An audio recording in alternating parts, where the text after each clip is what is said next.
직장인이 몸을 만들려면 직장인만의 특별한 운동법이 있어야 한다라고? 이따위게 무슨 방법이냐? 저는 놀랍게도 이걸 돈 주고 배웠습니다. 네, 안녕하세요. 오늘 해볼 얘기는 그 2025년 직장인 몸 만들기 3편으로 그 직장인 운동법에 대해서 이야기를 해볼게요. 이 이야기를 하려는 이유가 뭐냐면 트레이너 세미나, 그다음에 우리가 즐겨보는 이제 헬스 유튜버 이런 분들이 직장이나 생활 이런 거를 잘 몰라요. 잘 모르는데 그냥 뭐 분할법이랑 뭐 이런 거 운동 프로그램 이거 막 따라 하래. 뭐 본인들도 다 안 돼. 힘든 거 다 안 돼. 근데 제가 감히 얘기하건데 겪어보지 않거나 생활 중이 아니라면 절대 이해할 수 없다. 우리의 생활을. 그리고 사실 이 직장인의 환경이 그 보디빌딩식 운동을 하는 데 있어서 정말 최악의 환경이다. 또 왜 최악이냐? 보디빌딩에 3요소 있죠. 운동, 식단, 휴식. 요거에 대해서 빠르게 짚어볼게요. 자, 먼저 식단 먼저 얘기해보면 이 아침을 거르는 직장인분들이 진짜 많아요. 근데 아침을 걸으면 보디빌딩이 안 됩니다. 이렇게 배웠어요. 아침을 먹는 행위가 우리 그 노트북으로 비유하자면 우리가 절전 모드로 하루를 보낼 건지 일반 모드로 보낼 건지 그 다음에 고성능 모드로 보낼 건지를 결정해준다라고 해요. 그럼 이제 점심으로 넘어가 볼게요. 그리고 보통 직장인들은 회사에서 주는 회사밥 먹거나 아니면 팀점. 바로 이 식단들을 보면 상당히 정확합니다. 보통 뭐 드세요? 뭐 제육볶음.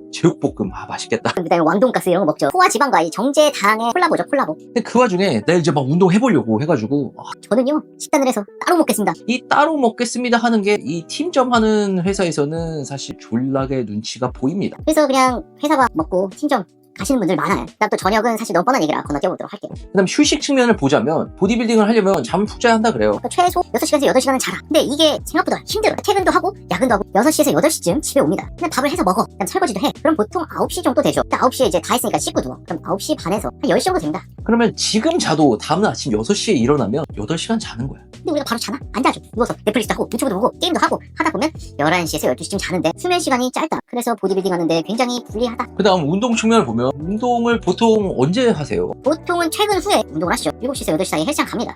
그러면 사람이 이미 녹초야. 이미 털린 상태로 오니까 퍼포먼스가 기가 막히게 떨어집니다. 그리고 우리가 운동하는 그 환경도 우리가 갈 수 있는 거리에 위치한 헬스장이 그런 이제 전문 헬스장이냐 생활체육시설이냐에 따라서 사실 운동 효율도 천차만별로 나뉠 수 있어요. 사실 스포엔이나 에이블짐 같이 뭐 500평, 600평, 700평, 800평 파나타 갖다 놓고 해모스트림스 갖다 놓고 이런 헬스장하고 생활체육시설 2만원짜리 헬스장하고 비교를 해보면 효율이 떨어지는 건 맞잖아. 이건 부정할 수 없다. 비싼 게 효율이 높은 건 맞아. 그래서 사실 이런 환경에 있는 직장인은 보디빌더가 하는 이제 분할이랑 프로그램 이런 거를 하기가 많이 힘들다고 봐요. 이 막상 한다고 하더라도 이제 막 변수들이 생겨. 오늘 막 갑자기 야근을 하래. 그러면 이 프로그램들이 막 흔들리기 시작합니다. 4분할을 하기로 마음 먹었는데 뭐 한 바퀴 도는데 뭐 8일 10일 걸려. 그럼 뭐 효과가 잘 안 나와. 그럼 어떻게 됩니까?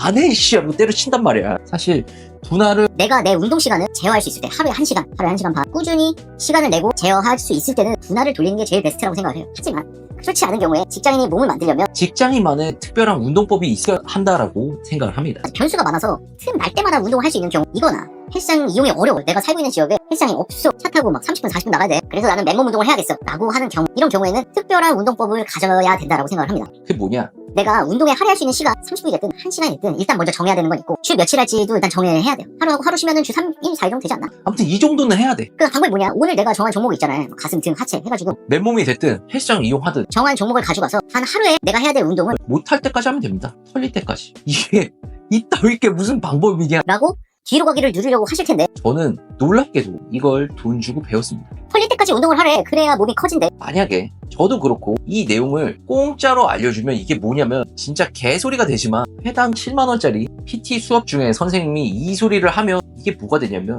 도덕책이 됩니다. 그리고 솔직히 저도 다이어트도 많이 해보고 살 빼려고 몸 만들려고 여러 번 시도를 해봤지만 냉정하게 털리지 않으면 결코 성장하지 않습니다. 털리지도 않았어. 땀도 안 나. 또 막 찾아보니까 뭐 15개씩 4세트 하래. 15개 4세트 했어. 근데 털리지가 않았어. 절대 성장하지 않습니다. 뭐 이런 얘기 하면 아닌데 뭐 어디 막 검색해서 찾아보니까 털릴 때까지 하면 안 된다는데 라고 하지만 사실 우리같이 일반인이고 생활체육인 수준에서 털릴 때까지 한다라고 하지만 사실 털리지가 않아. 털릴 때까지 할 수 있는 사람은 저는 거의 없다고 봅니다. 그렇게까지 한 사람을 이때까지 헬스장 다니면서 그렇게 많이 보지도 못했어. 그 스쿼트 데드하다가 기절하시는 분들 있잖아요. 그런 분들이 위험한 분들이에요. 그런 분들은 털릴 때까지 하면 죽을 수도 있어요. 그래서 오늘 제가 강조하고 싶은 건 이거예요. 직장인의 운동법이 뭐 따로 있는 게 아니다. 털리지 않으면 성장하지 않으니까 무조건 털릴 때까지 해야 몸이 커진다 라는 겁니다. 그래서 오늘의 결론, 직장인은 몸 만들기 겁나 불리한 환경에 있다. 몸을 만들려면 나의 환경 속에서 방법을 찾아 창의적으로 접근해야 한다. 털리지 않으면 죽어도 성장하지 않는다. 입니다. 끝.